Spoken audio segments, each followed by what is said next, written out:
several years, my wife and I owned a house that we listed on Airbnb. We initially chose Airbnb over traditional long-term rentals because of the potential for higher earnings, especially given our home's desirable location in a popular vacation spot. The prospect of making more money was appealing, and everything started off on a high note with both of us feeling excited about this new venture. However, the excitement gradually turned into stress as the demands of managing the Airbnb, along with our regular jobs, began to take their toll. As our house became more popular and bookings increased, so did the workload. We found ourselves constantly on a tight schedule, coordinating cleaning services to ensure the house was immaculate for each new set of guests. This meant arranging for cleaners to come in as soon as one group left and before another arrived, not to mention the necessity of being readily available to respond to messages and emails from guests promptly. Despite these challenges, we managed to keep things running smoothly for a couple of years. Our guests typically left positive reviews, and it seemed like we had everything under control. That was until we had a booking from what appeared to be a young couple. This particular reservation marked the beginning of an unexpected turn of events that we hadn't anticipated when we first embarked on our Airbnb journey. As usual, when the guests arrived, I sent them the door unlock code via text message. It's a routine I've grown accustomed to. Rarely do I meet the guests in person. Once they confirmed they were inside and everything was in order, I could finally unwind and enjoy my day off. It's worth noting that my interactions with guests were typically minimal, often limited to a few text messages. They'd usually reach out upon arrival and departure, with the occasional question about the house thrown in. And that was about the extent of our communication.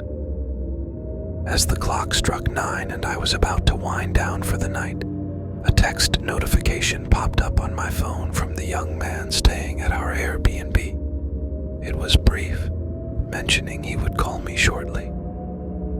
Moments later, my phone rang.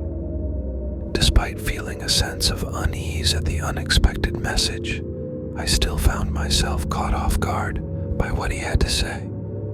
He explained that there was a problem with the water supply in the house. Naturally, I expressed my apologies, although I couldn't fathom how such an issue had arisen. Nevertheless, I recognized the gravity of the situation. Living without water is simply not an option. Determined to rectify the problem promptly, I proposed visiting the property to assess the situation firsthand, with the intention of arranging for repairs the following morning. The young man graciously agreed, maintaining a polite demeanor throughout our conversation. Without further delay, I headed over to the house, eager to resolve the issue as swiftly as possible. As I pulled into the driveway, my attention was drawn to the presence of 2 cars. Initially, it struck me as peculiar, given that the reservation was for what seemed to be a young couple on a single-night vacation.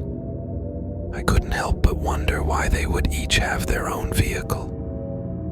While it wasn't necessarily a cause for concern at the time, it did strike me as odd. I speculated that perhaps they had visitors, although technically against the rules. I didn't dwell on it too much. Approaching the front door, I knocked before entering the unlock code and stepping inside. The silence greeted me, unexpected in contrast to what I anticipated. Typically, guests would be waiting upon my arrival, but there was no sign of them.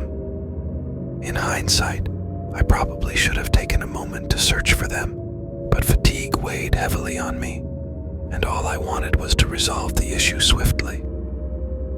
The first order of business was to inspect the main water valve in the basement to rule out any potential leaks or flooding. Descending into the basement, I made my way to the valve, scanning the area for any signs of water damage or abnormality. Everything appeared to be in order. No water pooling around, no visible damage. Yet, my confusion deepened when I tested the valve and realized it had been manually shut off. With a twist, I reopened the valve, and the sound of rushing water filled the silence, signaling that the issue was resolved. Remaining in the basement for a moment longer, I pondered the motive behind the deliberate action of shutting off the water supply. A sense of discomfort began to settle over me, especially considering that I hadn't encountered the guests upon entering the house. It seemed improbable that anyone other than the guests themselves could have tampered with the valve. This realization left me unsettled, prompting questions about their intentions. Were they intentionally inconveniencing me, or perhaps seeking a discount on their stay under false pretenses? Deciding it was best to err on the side of caution, I resolved to leave and retrieve my car before attempting to contact the guests once more. As I made my way towards the stairs, intent on leaving, the sound of the basement door creaking open caught my attention, followed by the unmistakable sound of multiple footsteps descending the stairs. My heart quickened as I reached the bottom of the stairs, only to be confronted by the unexpected sight of 3 men standing before me. "Is it fixed?" one of them inquired, his voice bearing a striking resemblance to the individual I had spoken to on the phone. However, these men were notably older than the young couple I had initially anticipated to be staying at the house. "I believe it should be working fine now," I replied, doing my best to remain composed despite the unsettling situation. I opted not to assign blame or delve further into the strange circumstances surrounding the water valve. All I wanted was to extricate myself from the discomfort of the basement and the presence of these unfamiliar men. An awkward silence settled over us as they continued to stare at me, their silence adding to the tension in the air. "Well, if there's anything else you need, feel free to reach out," I offered, attempting to maintain a semblance of normalcy as I maneuvered past them towards the stairs. Despite my efforts to appear unfazed, the tension in the air was palpable. As I passed the 3rd man, positioned closest to the stairs, my heart skipped a beat when I caught sight of a gun discreetly tucked into the waistband of his pants. The sight sent a surge of fear coursing through me, prompting me to hasten my ascent up the stairs. Miraculously, they remained rooted to the spot in the basement, their presence haunting me even as I hastily exited the house and drove away, desperate to put distance between myself and the unnerving encounter. Upon arriving home, I immediately woke up my wife and recounted the unsettling events that had transpired at the Airbnb property. Concerned for the safety of the guests, or whoever might be in the house, she persuaded me to contact the police and request a welfare check. Given the peculiar circumstances and the fact that the guests were not who we had anticipated, it seemed like the prudent course of action. We anxiously waited for what felt like an eternity before receiving a call from an officer. He informed us that nobody appeared to be present at the property and hinted that he might require assistance gaining entry. Reluctant to return to the scene, I opted to provide him with the door unlock code instead. Another agonizing period passed before we received another call, this time confirming that there were no signs of anyone remaining at the house. The following day, we received troubling news. The credit card used for payment had been reported stolen.